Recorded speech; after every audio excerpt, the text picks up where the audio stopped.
Kale Venekom, Eroji Devoniki Tanya Vadalu, Mea Saktiki Tanya Vadalu, Meap Sabisi Pierre Kratahon. That was a combination of 3 Indian languages, Tamil, Telugu, and Hindi. I am not fluent in any of those languages. I do know enough to be respectful in public in all 3. Hindi is my strongest language from India. But for those that do not speak those languages, good morning. Thank God for today. Thank you for your interest. I love you all. I just finished my yoga, so I'm feeling calm and clear, and I would like to have an open discussion about language for those interested in my language perspectives. Angrezi sikni geli tanyavad. Kanche shweshi yingyu. Gracias por aprender inglés. Salamat sa pag-aaral ng inglés. And to everybody else, thank you for learning and respecting the English language. I'm going to focus this conversation on the significant languages, English, Mandarin, Hindi, and Spanish, but specifically India and Mandarin. Thank you for your time and consideration. The only reason I have been able to connect so many people with music and language is because they have all learned my language. I am not fluent in any of their languages, and Mandarin is my strongest second language. And it doesn't matter if they're children or adults, I can speak to them in English. On the other side of the world, being monolingual is not an option. In order to be included in the world, we need to have a common ground of communication. Due to the circumstances, the significant languages I mentioned are most commonly the second language, and if any of those languages are your mother tongue, well, you're probably less likely to develop extra languages because you don't have to, except Mandarin in India. I say it like that because in India, there's so many languages. And although the perspective of coming to English from Hindi and Mandarin are very similar for very logical reasons, the Indian people don't have the same perspective because in India, you just want to be understood, and when you're speaking to a new individual, you don't really know what combination of languages they're going to have or to what degree they have developed that language. So it becomes very uncertain, also making you less likely to communicate with others. But it very much so has an impact on how the Indian people develop their language perspectives. And again, specifically coming from Hindi to English is similar to Mandarin to English, but the reason it's so much different is the Chinese people have Mandarin. And what I mean by that is, it doesn't matter if you live in Taipei, Beijing, or Hong Kong, you speak Mandarin and English. So, although the Chinese people need to be modernly bilingual to be included in the world, they very much so are. with two very specific languages.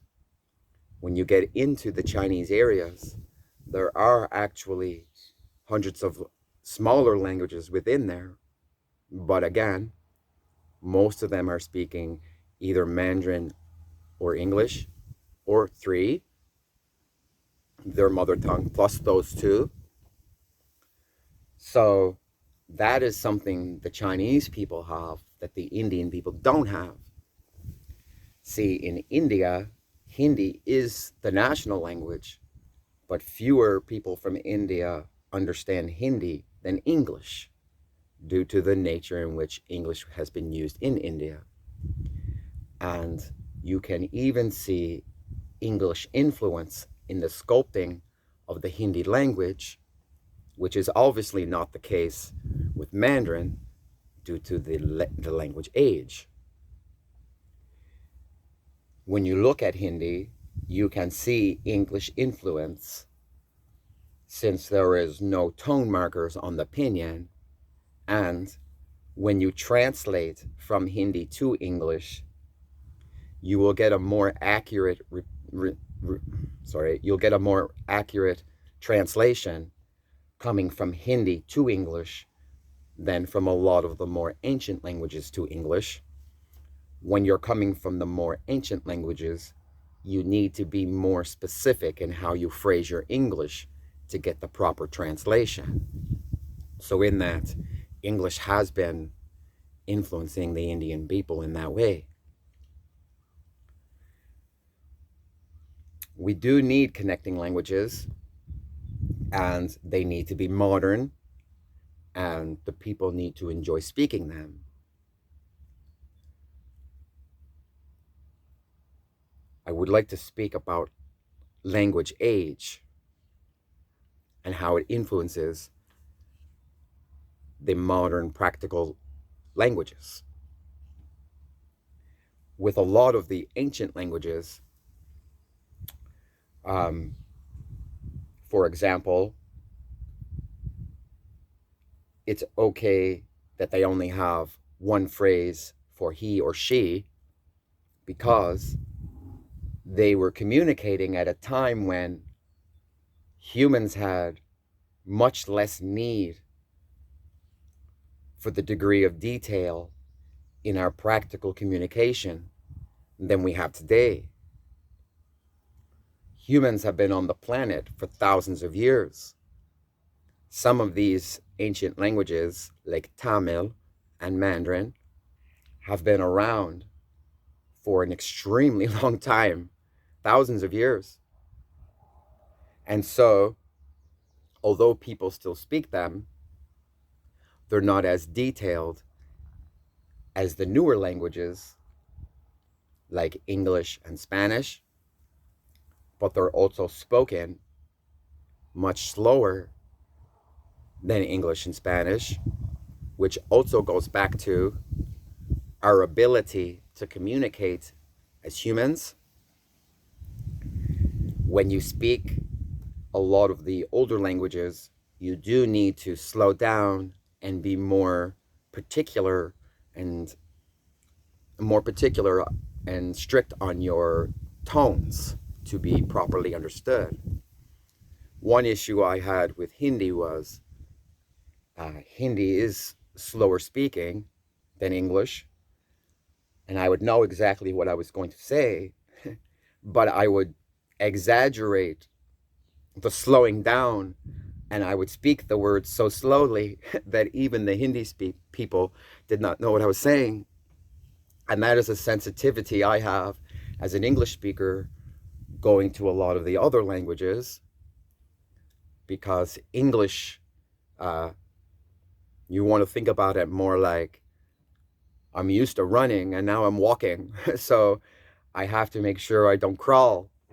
And I have been improving with hope for my community. Aapki sahayata ka liye dhanyavad dostan. Now, you could see how languageAGE would impact that.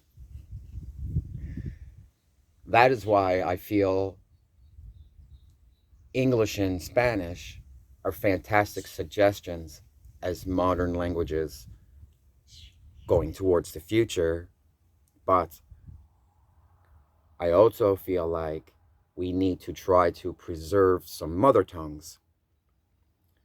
So we need to focus on the 4 significant languages as second languages, while everyone maintains their own responsibility to their own mother tongue.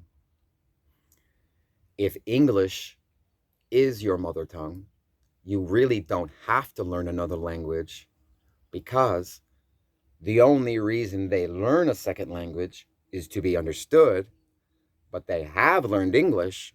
So if you know English, you don't have to learn another language to be understood. And that's a good thing, because everybody just wants to be understood. So thank God for English.